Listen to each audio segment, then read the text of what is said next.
holy light comes down upon me. Because we are doing the Lord's work with this deck. And I don't know why I'm saying that. I should really move that. Hold on. Yeah, there we go. Anywho, I wanted to do one of my favorite decks, even though I'm gonna already say that this deck is nowhere near complete. And the reason why it's nowhere near complete, because it doesn't even have the main monster that's supposed to have in it, because I haven't drew it and I didn't feel like wasting the UR, because I'm working on a couple things, you know. Hopefully you guys look forward to a really cool video on that should help you guys out. Subscribe to the channel if you guys are interested in that. I'm working on something, but it's taking me a long time because I have to really look through all the cards in the game in order to make the video. Not all the cards, but a lot of them. So this is the spell counter deck. It is a mixture of the Mythical Beast and the Endymion, the Iddies. I'm gonna call them the Iddies. It's those two kind of mixed together. Now, what I really like about this deck is that it's very flexible. It allows you to get your, if you need that mission that it says that you need to do 5 spells in a thing, boom, you're done. As you can see, most of the cards in here, there's a decent amount of SRs in here, but not too many URs. This is a UR that you can put in. This is another one. You don't really need multiple copies of them. The reason to have kind of multiple copies of some of these cards is if you just want more insurance. If they happen to die, you can do one of the things you did before and then get them out again. But the main ones that you do want, I unfortunately don't have it. Where is it? Where's baby boy? And he's literally the card that you want. You want to get him out as soon as possible and utilize him. He's actually the cover of this deck and of the secret pack that it comes out. So I'll start off with him and then I'll bounce around to the other cards just to explain how the deck works. Now, I know Pendulum is a little scary for most people because it's a lot of reading, but what I like to do when it comes to Pendulum cards is to read the effect when it's out on the field first. Like when it's out in the field, and then you read its spell pendulum effect next. Now it is a level 8, so you utilize this card in both, to be completely honest. So you will utilize this card a lot. I'm just gonna read it just because this is the card that you should have in the deck. And when I do update it and I get more cards in it, I'll do another video once I actually have it. But once per turn, when a spell, trap, or effect is activated, you can return 1 card you control with a spell counter to the hand, and if you do, negate the activation, and if you do that, destroy it. Then you can place the number of spell counters on this card that the return card had. So if that return card that I bounced back had 5, now this card has 5 spell. It's getting 5 spell counters from it. So it kind of pretty much you're able to negate something with another card in the field, bounce it back to your hand. Why is that good? Because 9 times out of 10 you're gonna bounce back a spell, a continuous spell that's on the field, like a field card or something like that, and you keep all of them. And then this archetype, especially the Mystical Beast, they don't really care where the spell counters are as long as they're somewhere on the field. Then you say, while this card has a spell counter, your opponent cannot target it with card effects, also cannot be destroyed by your opponent's card effects. So most of the time when he comes out, it's gonna have at least 1. So he's pretty much protected with just 1 spell counter, which is great. So you wanna keep at least 1 on him and then you're fine. When this card with a spell counter is destroyed by battle, which is the only other way to get him, you can add 1 normal spell from your deck to your hand, which is amazing. There's plenty of options of cards that you could choose depending on what you put in there, but that's what makes him so strong. I actually think that there could be an argument that you might want to stick him into other decks. The only thing that you'll see is that he does not generate spell counters himself. He only gets it from using his effect negation or something else. He needs something else to give him spell counters, which the deck does do. So when he is a pendulum, when you actually put him in the pendulum zone, which is easy, you can remove 6 spell counters from your field, doesn't matter where. Special summon this card, easy as hell. Then count the number of cards you control that you have spell counters on, and this is disgusting. Destroy up to that many cards on the field, and if you do, place spell counters on this card equal to the number of cards destroyed. Another really easy thing to do. So if you put him as a pendulum card, and like I said, and you have a bunch of cards that have a bunch of spell counters, you just remove 6 from your field. He comes out and he just starts wrecking the stuff, and that's why he's so strong and pivotal to the deck. Unfortunately, I don't have him, so he makes everything easy. You would obviously run 3 copies of him, because whether he's a spell pendulum card or whether he is actually on the field by your other card effects, then boom. So just keep him in mind. But now I'm gonna try my best to summarize these cards quickly because they have similar effects, First, I'm going to start with all the mythical beasts. So the mythical beasts, pretty much when they're on the field, actually as a monster, let's say, like I said, we're going to always start with them as a monster before a pendulum card. When they're out as a monster, they always have the effect that when a spell card is activated, they get 1 spell counter. They don't have, most of them have maximum limits, which is a way you can abuse them in a cool way, but they get spell counters. And most of the time for the mythical beasts, when they have 3, you can remove 3. When they remove 3 from the field, doesn't matter where they are, you can tribute this card and then special summon a mythical beast effect monster from your deck. This one is one of the stronger ones, the Jackal, but that's what he does. So if you put him out, you're pretty much going to put him out as soon as possible. He's one of your cards, your starter cards, and I'll explain that a little bit better, but he's one of your starters. You just put him out in the field on your first turn, let him see 3 spell counters, and then just utilize his effect to get one of your biggest mythical beasts out, or one that you need at the time. When he is not on the field, when he is a pendulum card, you can target one face-up card you control, place a spell counter on it, destroy this card, and then place a spell counter on it. So these cards, the mythical beasts, you have to be really careful. It's probably the more trickier part of the deck, is that you need no other card in your other pendulum zone. So when you're using them, you have to put them in the pendulum zone, use them, and then get rid of them, unless you're actually using them to pendulum summon, which is scale is 4, which is kind of shit. Let's look at the other one that I have in the deck. I have one of these. Now when he's out in effect, like I said, you get 3 spell counters. Now what's cool about him, and I have one of them, sometimes I run more, but when your opponent normal summons or special summons a card, you can remove 3 from anywhere in the field, special summon this card from your hand. So he's a little tricky bastard, a little hand trap. You know, yes, we got spell counter hand traps. Then return that summon monster to their hand. So it's if you're really paying attention, I might run more of these to be completely honest, because its pendulum effect is great too. Remember, no other card in the pendulum zone. I could target a spell or trap that they have and destroy it, so I can use it real quick as a destruction. And then remember, when a pendulum card is destroyed on the field, it actually goes to the extra deck zone. So I could actually get this card multiple times if I really wanted to, but the aspect of this one, it has nothing to do with it being on the field, but if it's in the hand, I can bounce it back to their hand, and depending on the card, it might be a hassle for them to get it back. Next up is going to be the mythical beast. First off, this is the one that actually does house spell counters, and when you get 3, you can return one of the ones that are in the pendulum zone or face up on the extra deck. The reason why they want you to get one from the pendulum zone is if you happen to mess up, or if you needed to play another pendulum. Remember, pendulums count as spells, so you played one, you have 2 of them out there, the other pendulum can't use its effect. So if you want to, you can return one of the mythical beasts from the pendulum zone, or face up in the extra deck because you use its effect already, and bring it back to your hand. This one, it helps cycle. It also has a decent amount of attack, 1800. It's one of the more aggressor cards, I guess, if you want to say it like that. When it's in the pendulum zone by itself, you can destroy this card, and if you do, shuffle 1 face-up spellcaster pendulum monster from your extra deck into your main deck, and then you draw a card.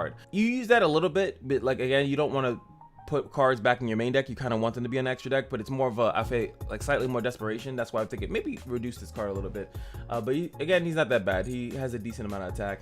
Now the ones that are bigger, like this one is a level 6, and then the other one I'll show you, they have a slightly different effect. Now this one, when he's on the field, he gets 2 spell counters per spell that's played, so he racks them up even quicker. Now once per turn, when an opponent activates a monster effect, quick effect, that means you can do it on their turn too. You can remove spell counters anywhere, it doesn't matter, it doesn't have to be on him, and negate activation and destroy the card. So he's a little bit of monster effect protection, and he's very easy to get out. You know, he's usually that. He's in a 6 scale, so if you can make a 4 to 8, which you do have the option to do in this deck, you can get this guy out pretty much for free, or you can use the Jackal's effect to get him out if you think that the deck that you're fighting against, you really need to protect yourself. But most of the time, the Jackal effect, you're going to get the other guard that I'll show you in a second.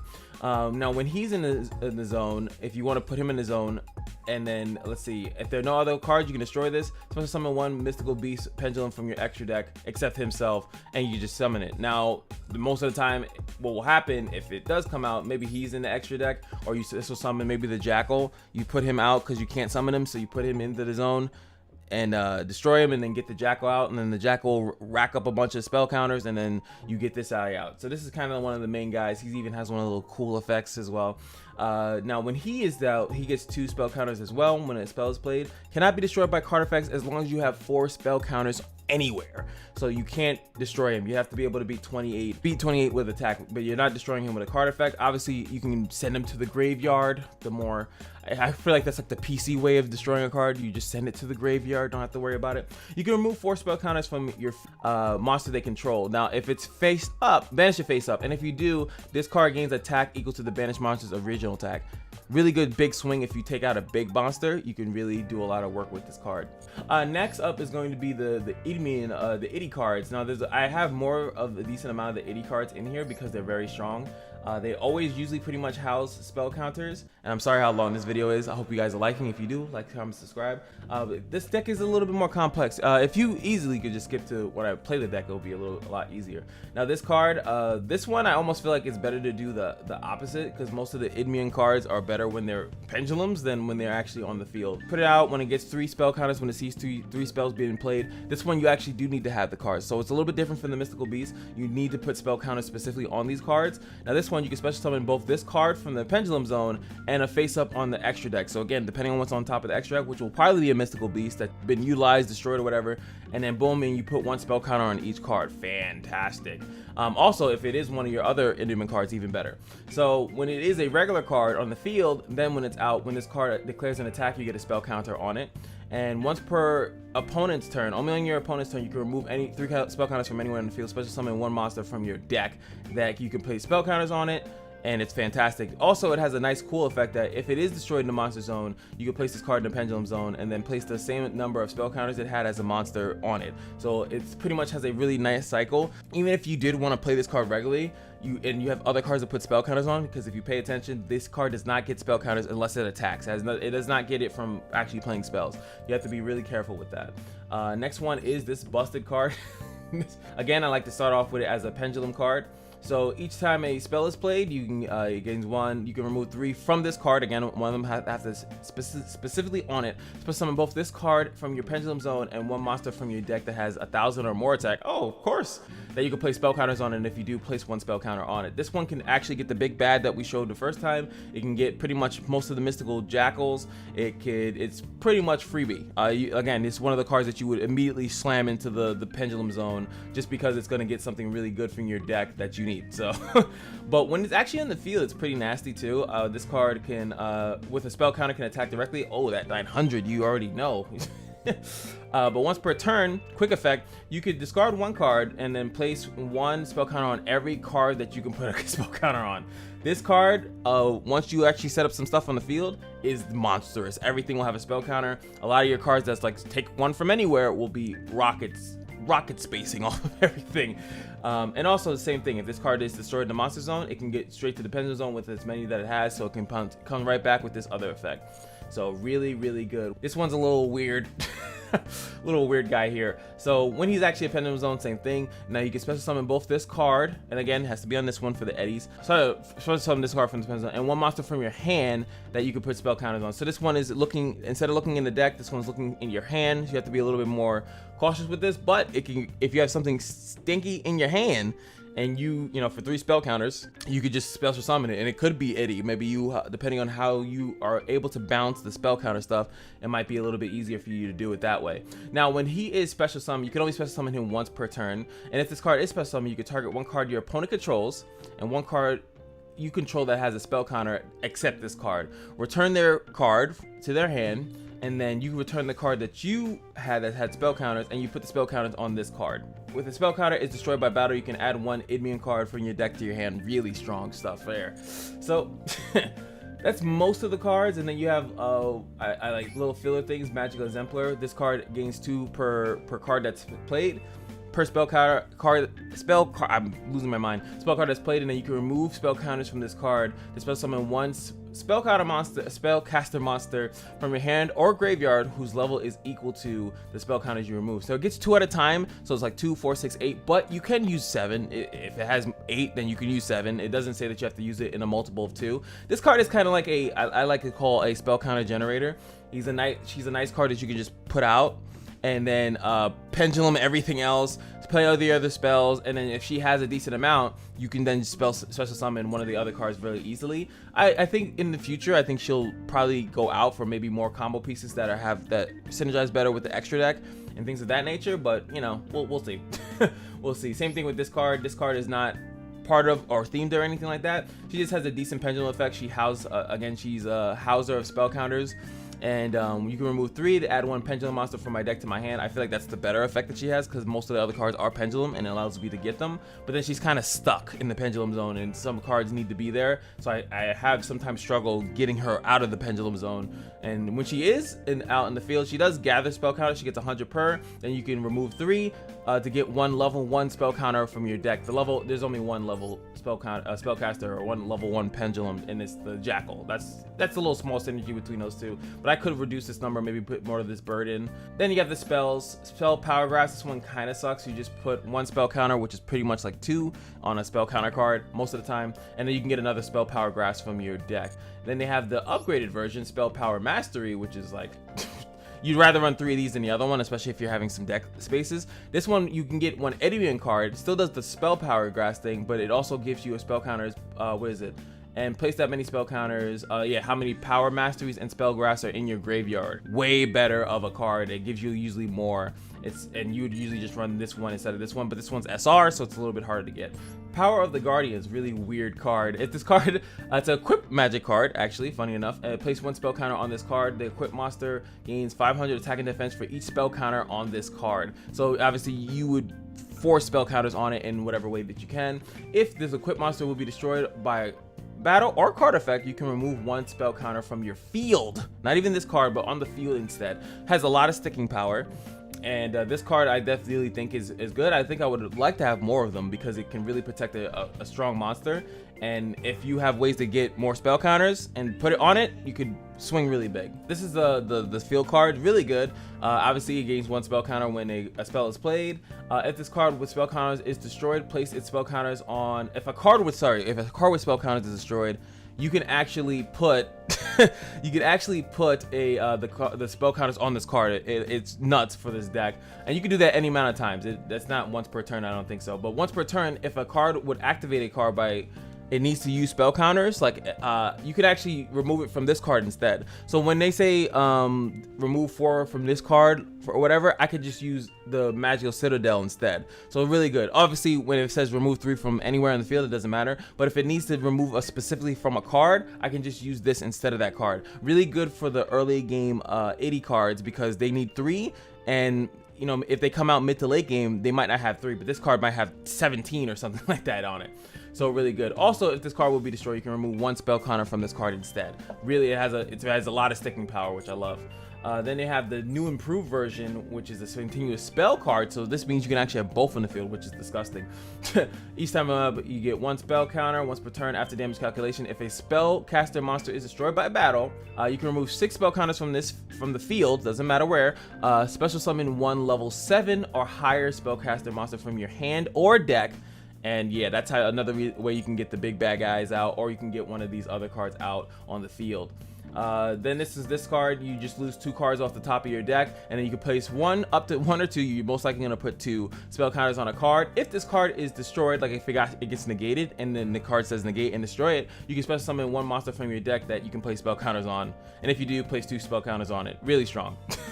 Really strong. So if they negate it, they have to be really careful on this card. And then this one I think is just a weirder one. Yeah, I can use it and then remove spell counters from the field. If I remove 2, I can return a mythical beast to my hand, or I can special summon 1 pendulum monster from my deck if I remove 4. If I remove 6, I can special summon 1 from the extra deck. And this one, as you can see, it doesn't have to be a mythical beast monster. So if I remove a lot more, then I have more flexibility in it. Really like that card. So then we go to this. It's not much. I only put him in there because why not? But Daybreaker, special summon gets 1. He has no way to generate it outside of if a spellcaster monster gets summoned to a card that he points to one of his pointers, he can get another spell counter. You remove 2, you can destroy a card in the field. Perfect. And then Celine doesn't get too much work into this deck. Really good, but doesn't get crazy amount of work. When you link summon, she gets place spell counters equal to the number of spells on the field and in the graveyards. In the Sky Striker, obviously she gets a bunch of it, and then they just fodder her away. This one, it actually has, you want to keep it on the field. While an Endymion card is on the field, your opponent monsters cannot target this card for attacks, which obviously there's going to be once per turn during the main phase. Quick effect, you can remove 3 counters from this card. It's special summon 1 spell counter from your hand or graveyard in defense position to a zone this points to. So on their turn, your turn, That's why you kind of want to keep her out, and it allows her not to be killed by attacks, but of course they can kill her with other means if necessary. And then you just have access code Torker because this is 3, and then you can easily get 4 with her effect. And then if you need to swing for the big 5/3, you can do that. Hopefully, what is that, 20 minutes? Dear Lord, help us all. This deck is a lot more complicated. Oh yeah, Monster Reborn's in here for some reason, which I don't know why. But this deck is a little bit more complicated, and once you see it in action, it's a little better. I don't even think I explained this card. Yeah, from the hand of the graveyard, by removing 6 counter from the Magical Citadel card, you can special summon it. If you do it that way, you can target a spell from your graveyard, add it to your hand. Once per turn, you can discard a spell, then target 1 card in the field and destroy it. The other guy is way better. And I think the lab also counts as, it also counts as a card. So if this thing has 6, you can use it for him and special summon him that way. And it doesn't say you can't do it multiple times, so just keep that in mind. You can do that over and over and over and over again. It's pretty sick. Anyway, I got one match for you guys. I'm gonna play it, live play it, and explain as I'm doing that as well. I'd say this deck is kind of better going first, because once you start doing stuff, you kind of don't want to be stopped.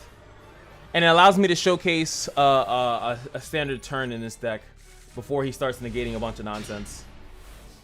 Now this hand looks pretty decent actually, 15 there. So usually, like I said, you want to figure out what cards you want to put spell counters on. What is the most important thing to put spell counters on? Now I would say that the most important card to put spell counters on is going to be this one, because we're going to have it that, where is it? I can get a card from my deck, right? So I think that that's the most important. So I'm going to play it first. Whatever one you think you need to play first is the one you want to put out. Now Citadel, I can actually put it out first because I can, you know what? I think I'm gonna go Citadel actually, and then play these. This one I forgot which one it does. You know, you can add one from my deck to my hand. So this one actually not that bad to play real quick. He gets 1. I activate its effect. Add 1 level 7 or get one of these. Perfect. Now we have a really good card to just actually summon. Now he's 4, 2, and 8. Yeah, couldn't do anything there. So now we're gonna play. I think he's the one that. Where is it? Sometimes that's the only thing I hate about this, having to scroll down. From the pen and face up. Okay, so we can actually. There we go.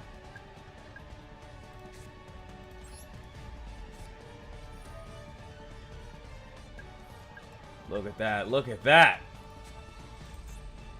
Activate effect. Oh yeah, because now this thing has 3. So now both of these cards can trigger. But I'll be able to put, like, if I put 1 on this card. If I put 1 on this card, I can already activate effect without using the Citadel. And plus, I want to use it because it's going to use all. This card's going to disappear anyway. So now I can add a thing. I could actually add this card if I really wanted to. Or this. Let's get you.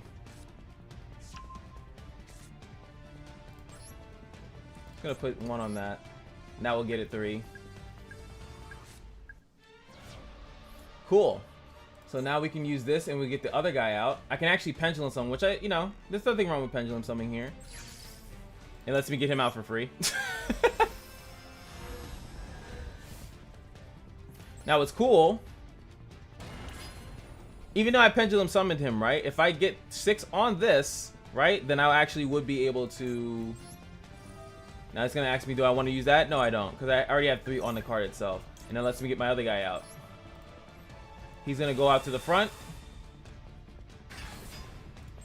and my other guy's gonna come out here. Now Jackal. That's gonna ask me, do I want to use this? And oh yeah, this one I can do. We're gonna take it from this card, because this card's gonna tribute itself. You don't want to use it from something else that's gonna actually stay on the field.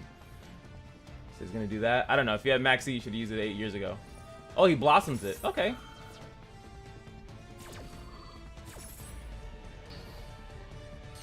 Still goes to there. That's perfectly fine. Now we can use this one, and it lets us get another spell counter thing. I can actually use the same card I was going to get from Jackal. This one has to use it from here, which is fine. I'm going to get this card so I can negate a monster effect.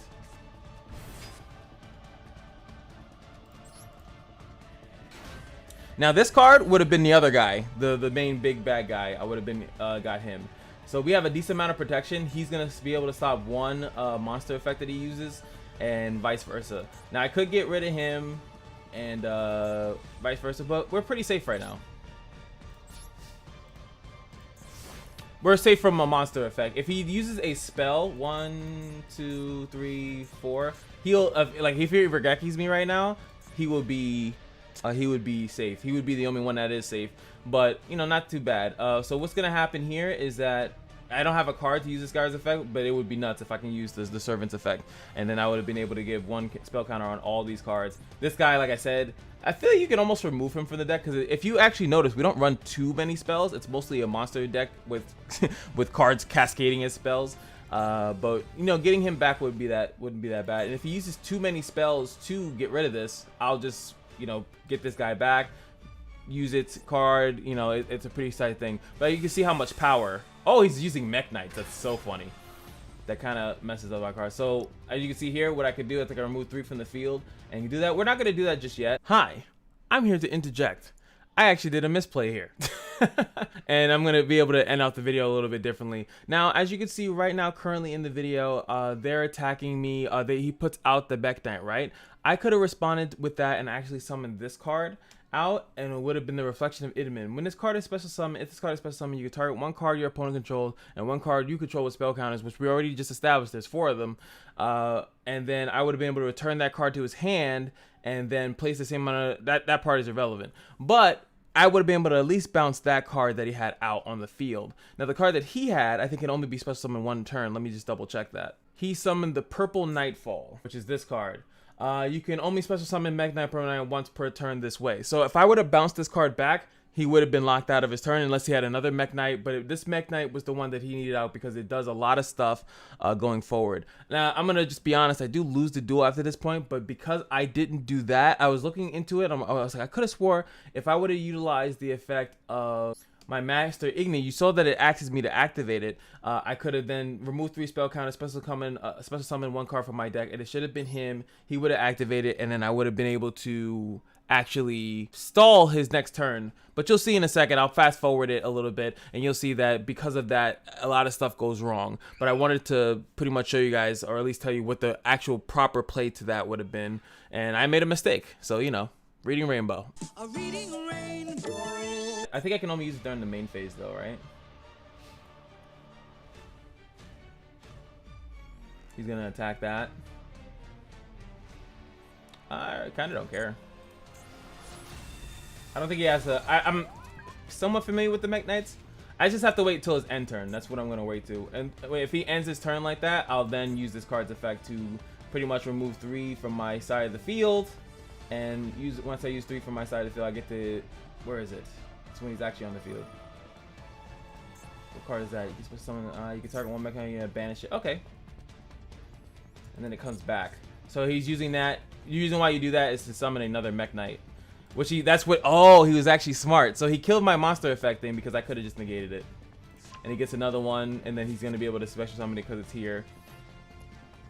And that was smart. Really good play from the Mech Knight. 12 seconds later. Okay, good. He can take control of 1 thing. See, again, if this was the card, I would have negated that. So now he's just going to use it for BS fodder. But he has to be careful because I think if I was to make my Selene or whatever, if I make Selene, I can get this card back from my graveyard very easily. But then I think when Selene summons it, yeah, she's using the effect. So he takes it with all the spell counters on it. And removes that from play. 12 seconds later. We definitely lost, but hopefully I showed you that first turn. I'm probably gonna edit the rest of that out just because it's, you know, we got Mech Knighted. But hopefully it shows you guys just a cycle and like the potential of this deck and what you can do with it. And I think that that's really cool. Like, and it shows you guys a really cool aspect of it. Right now I still need more cards in order to actually finish a duel or to lock stuff out. And as you can see, if I negate 1 of the cards, right? I had 1 to 2 actually negations that I could have really did. I really could have stopped a decent amount of what he did, and I wasn't able to because I literally don't have the cards that can stop it. So it was very annoying to lose that way, literally, because I had the opportunities to. It wasn't like one of those things where you didn't draw the card, right, or something like that. I had options to draw and put the cards in play that I needed to put in there. I just didn't have them in the deck because I haven't drawn them. But if you might have them, or if you are interested in making the deck, at least you can see in which places that you could have done that. All right, so he's gonna finish me off, but hopefully you're not finished with the channel. Like, comment, subscribe here at ATK. Yo, man, get some spell counters. I think the deck has potential, and since, as you saw, with a lot of monsters on the field, there's a lot of link cards. You maybe there's some tuners that I'm not aware of that can fit into that deck, that fit into those you know, parameters of things that you might be able to get involved in. So I think the deck has a lot more flexibility, and I think it has a lot more potential than people might be currently aware of. But my man, you're not done yet. my man, one card on the field, no cards in the hand. What's going on? What's going on? But I'll see you guys in the next video. Peace.